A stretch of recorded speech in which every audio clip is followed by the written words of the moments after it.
One top 25 team in action tonight, 4 overtimes in 3 games in the HBCU, and we have Teo Jem. He's the head men's basketball coach, Multnomah University. Cascade Hoops Talk starts right now.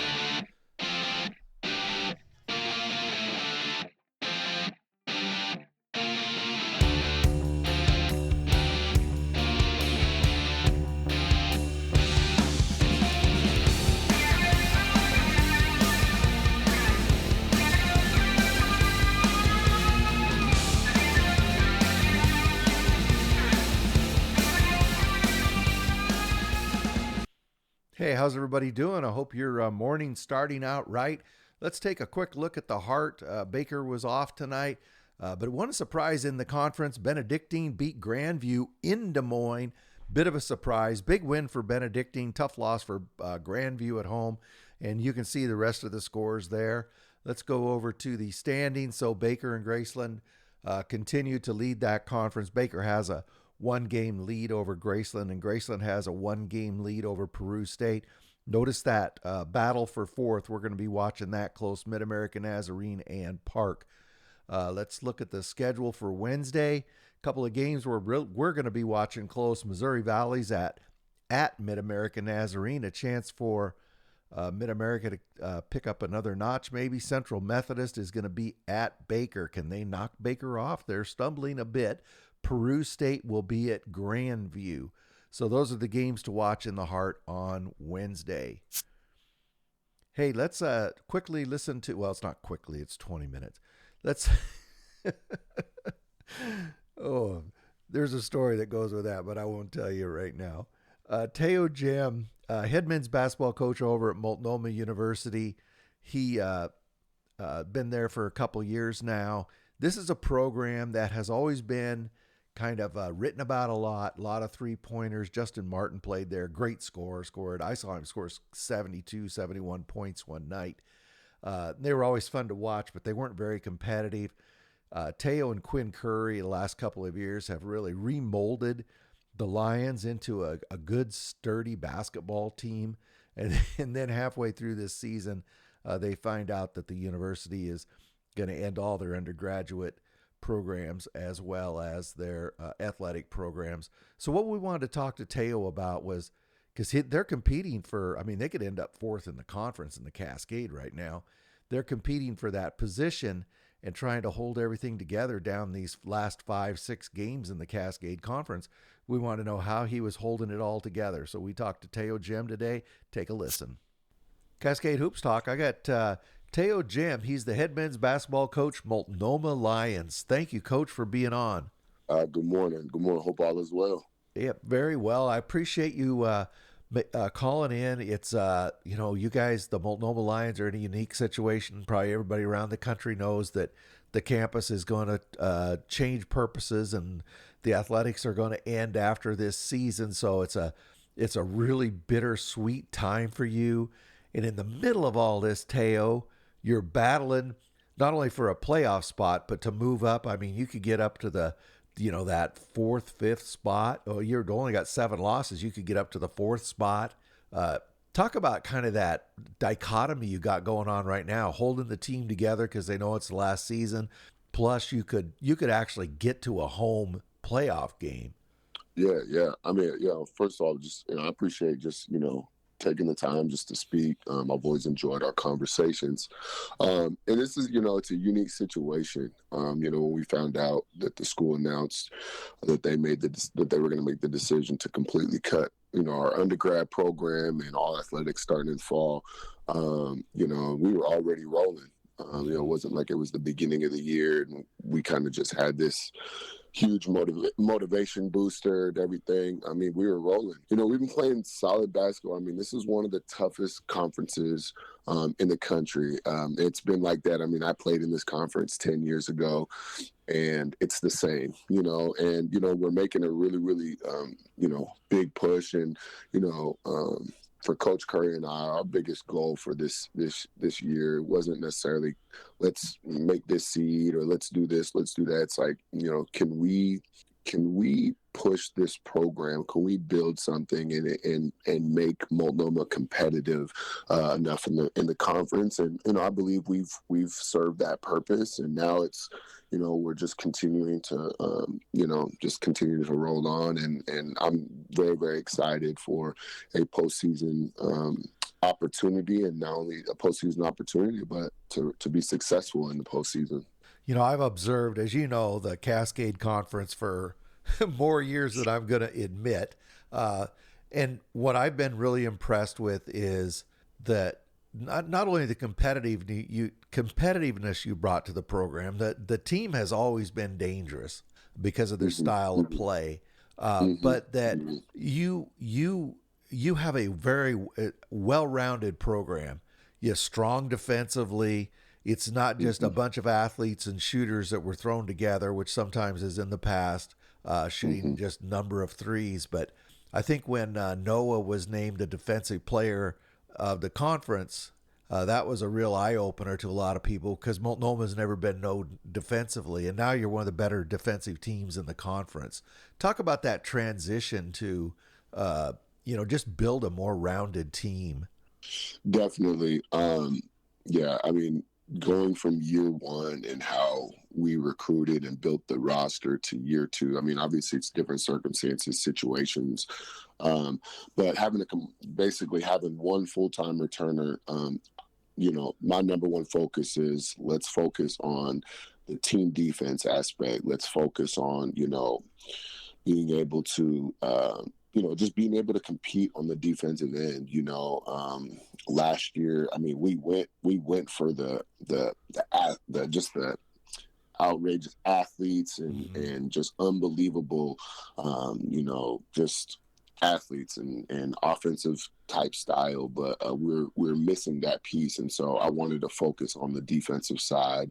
And like you mentioned, I mean, we have a great team defense, but it's really, NAIA has really stepped in, has established himself as the type of defender that we were looking for to kind of build around that, and our team has just grown to just fall in that footsteps. And he's gotten defensive player of the year or defensive player of the week not once but twice, and we said it, we say it every time, and like anybody can get that award, and it just shows that what our focus is, and we've won a lot of games simply because of our defense. I would love to get some of the shooting back from Multnomah's history. We could definitely use that in a handful of games, but our defense, obviously, with Noah, but everybody who touches the floor, it's been the main focus, and it's put us in positions to be successful.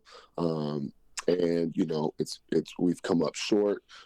Take Saturday's game for example. I mean, that game could have gotten out of control. But anytime you force a team such as LC State to 19 turnovers and put yourself in a position to only lose by 10, that shows what type of defense we have. And, we still have some things we need to kind of continue to fix it, but we're going to be very, very dangerous on the defensive end throughout the remainder of the season.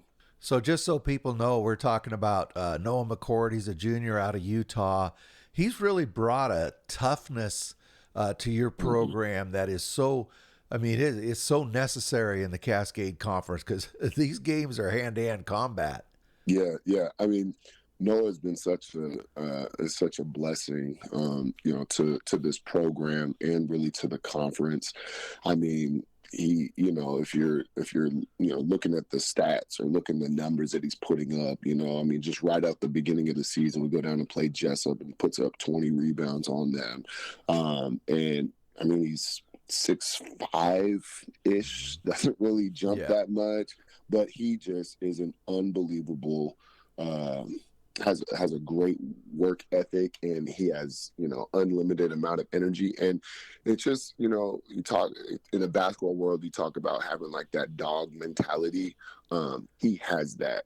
He just competes in every possession, and he simply just wants it more than the other opponent. So it's been great to have that, and he just sets the tone for the rest of the team every day in practice.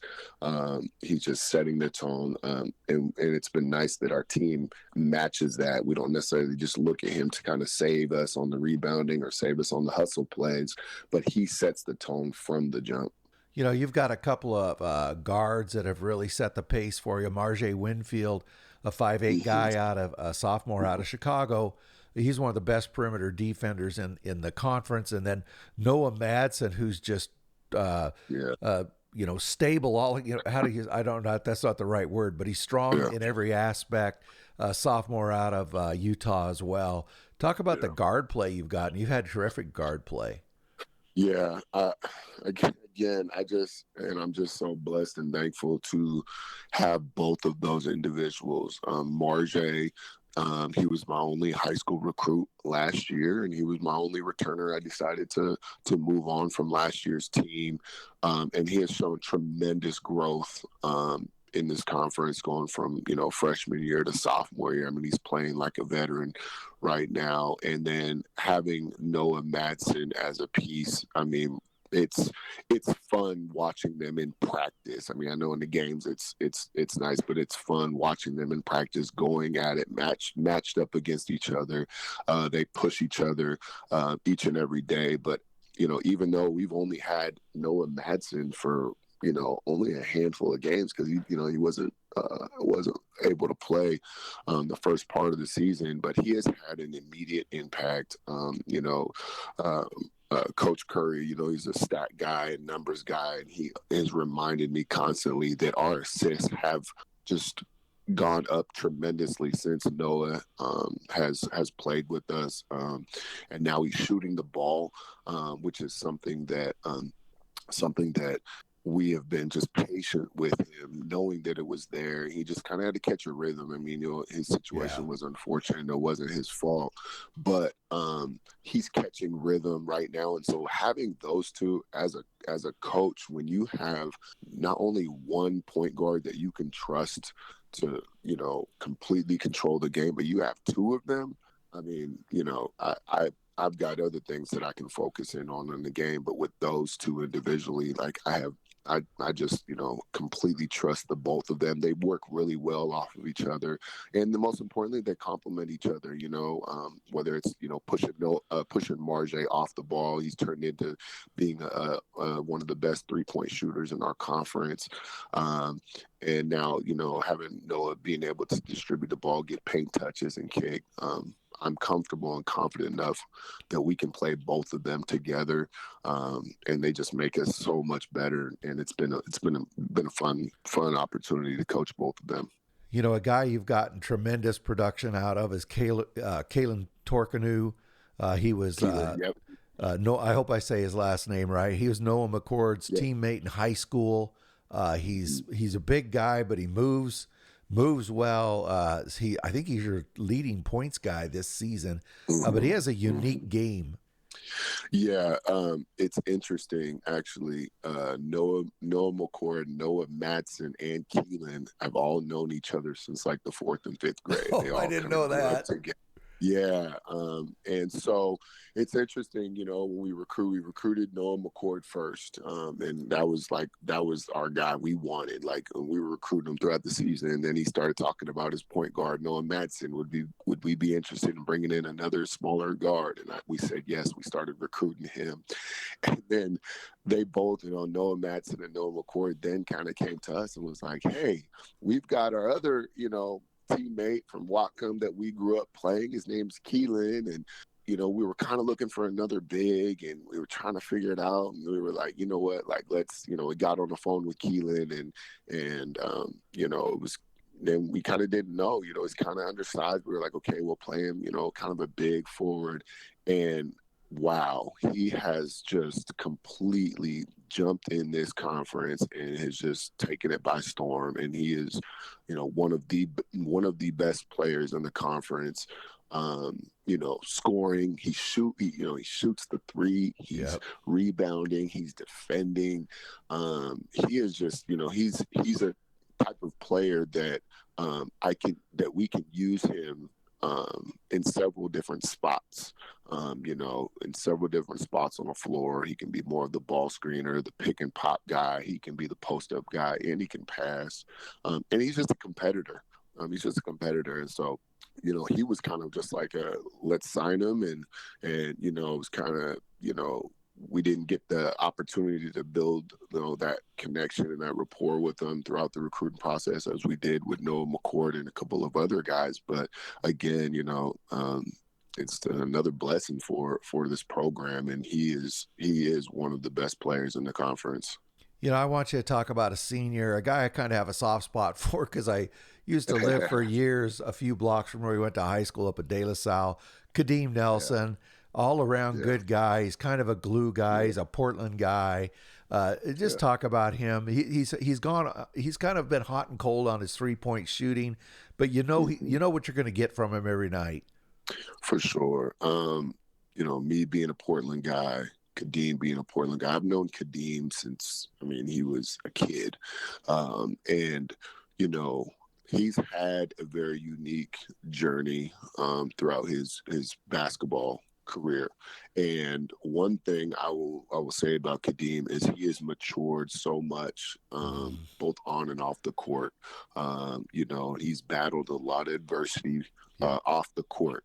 And, being from Portland, you see a lot of kids that go through a lot of adversity and they don't quite recover, don't quite bounce back onto the court, right? And so to see Kadeem go through everything he went through, and now to see him on the court, it's been great. And on top of that, his game on the court has improved.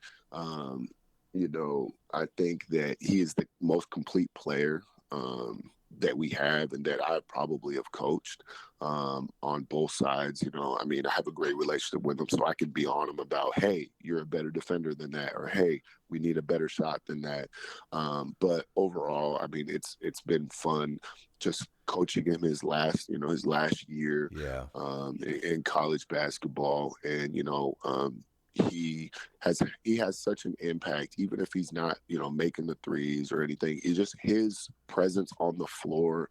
And when the other teams and other coaches know what he can do, I always tell them that all the time. I'm like, you don't have to score the ball to help us. You don't have to, have to score all the points or have to do everything. Like you simply just attacking the middle is a huge threat because they know you can get to the basket or they know you can shoot the three or everything. So it's just been so much fun watching him just grow as a man and just be able to mature where he's at. And I told him, you have a lot of basketball left, whether it's going to play pro and whatnot. And even though the first half he was, not able to play, he was sitting on the bench, and I was kind of teasing with him. I said, you got that coaching bug in you as well. And so it's just been a pleasure. And, I'm excited for him, and just wanted to kind of, end his college career, just, having fun with the game of basketball, regardless of, how this season ends. I know he's enjoyed this year. He's enjoyed this team. He's built relationships with guys on this team that I know will continue far beyond this year. Well, I can vouch. I think he's a fantastic young man. I really enjoy being around him. So I like to see him have some success. So, Coach, you and Quinn Curry, your associate head coach, a guy I've known also for years, you guys, I think you've done a fantastic job turning this program around. I think you got, 6 games left in the regular season. You go up to Evergreen and Northwest come down this weekend. What it's a little different. Normally I would just ask a coach, what do you need to do to close this thing out? But what do you need to do to hold it together, not let the guys get distracted about it being the last few games of Multnomah? And I'll tell you why I asked that is because I'm starting to see some stuff. Show up for our last game. It's our last game. And I understand that, but you got to be a little concerned that the guys start focusing on that and not the opponent in front of them. That's what I'm asking. For sure. Northwest specifically, it's interesting over the last couple of years. Multnomah, it's always come down to the Northwest game, right? Uh-huh. As far as making the postseason or not. Even prior to me getting here, Quinn was telling me that he was just like, it always comes in Northwest, it always comes down to Northwest, and so it's with the schedule kind of changed a little bit this year. We're able to catch Northwest, the Northwest Evergreen weekend a bit early, but as you know in this conference, like you can't take any game lightly, especially what we saw this past weekend with just Right. some different teams winning and some different teams losing and whatnot. And I don't have the the conference standings or whatever, but I know it's like from like second place to sixth place, it's like 4 games or something like that. And we still got 6 games left. And so, I think that with everything that is going on with the school, and I think if we weren't as successful as we were, I think the mindset would be like, hey, let's just enjoy these last 6 games, and and just kind of enjoy ourselves. But this team, I mean, they don't have the mindset of these are it. This is more known, like this is last 6 games or whatever the case may be. They're excited. They're just like, how can we get better? And even just this past weekend, we learned a lot at the Walla Walla game, right? We learned a lot, and even the LC State game, like we learned a lot. And I think that our biggest focus and what we're realizing with this team, even with 6 games left, is that we have things that we have control over that can change the outcome of the remaining of our season, right? It's not necessarily what other like adjusting to what other teams are doing. It's more like what do we have to do to adjust?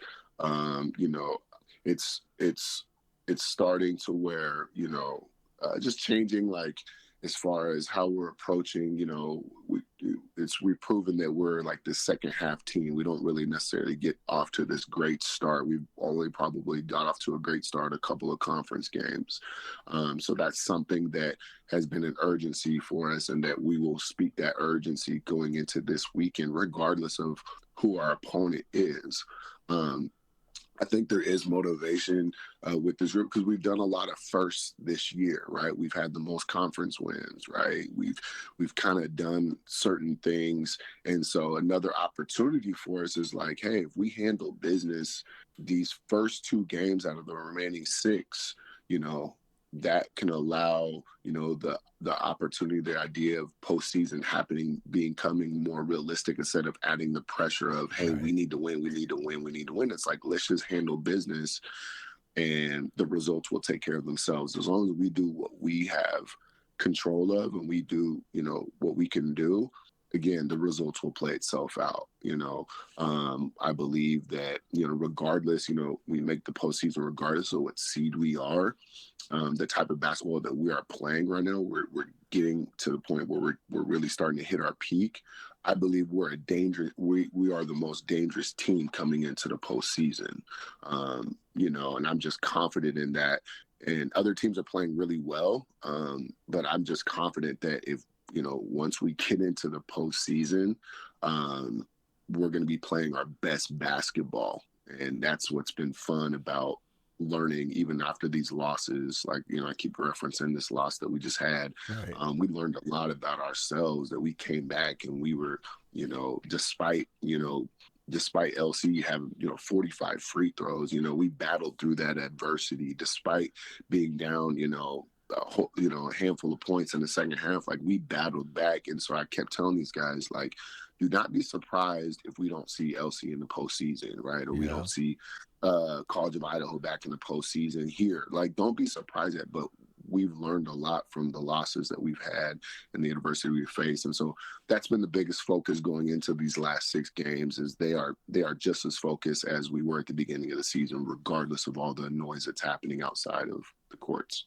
Well, Teo, it's sad to see it be the last season. It's been a very Yeah. exciting Cascade Conference race, one of the best races I've seen for many, many years. I look forward to these last 6 games, and I wish you a lot of luck as you finish it out.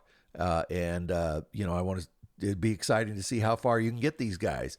Yeah, sounds good. I appreciate the support. And you know, it's been a lot of fun. And I know that last home game against College of Idaho, you know, is going to be very, very, very special. And I'm very excited. But again, I just appreciate the support, and you know, and I just want nothing but the best for these guys and their futures. I want everybody to land everywhere, and I want Coach Curry to land somewhere.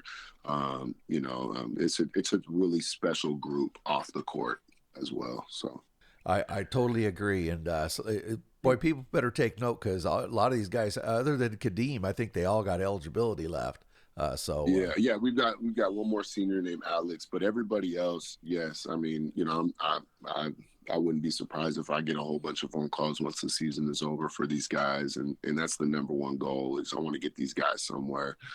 They're all winners, all hard workers, and they could add to the success of anybody's program.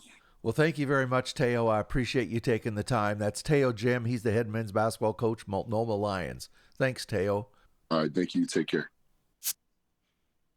Hey, thanks a lot to Teo Jim. He's a great guy. And thank you also to Multnomah University. Hey, let's keep going here.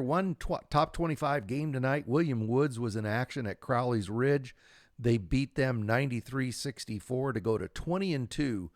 Chase Titus, he had 16 points, 5 rebounds. Nate Schwartzy, 16 points. So William Woods is going to be at Columbia College on Thursday. Pay no attention to this. I didn't update it. But they'll be at Columbia College on Thursday. I'll show you that again in a second. Here's the updated standings. So William Woods now has a half game up on Central Baptist. And Central Baptist is a half game up on Columbia. Look at that. One game separating the top three. Wow. So on Thursday, William Woods is going to be at Columbia, and then Central Baptist is going to be at Mission. Yeah, mark those games. That conference is coming down to a 3-man race. The HBCU tonight, they were in action. They also had a non-com last night, or night before on Sunday. Dillard got a big win over Virgin Islands at home. They needed that win. Voorhees played Clinton College in a non-con, 3 overtimes, but Voorhees took them. Good job by them. Arkansas Baptist facing Wiley, another non-con, went to overtime. And here's the surprise of the night, though. William Carey beat Tougaloo. It's not that William Carey is bad. It's just that Tougaloo has been leading that conference for quite a while.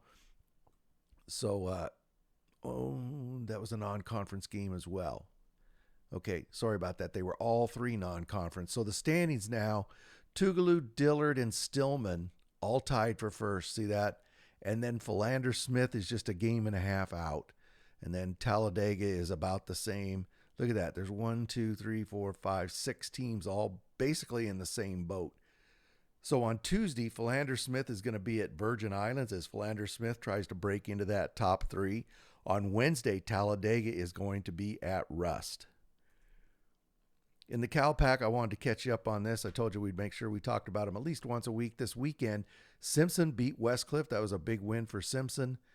No other surprises this weekend.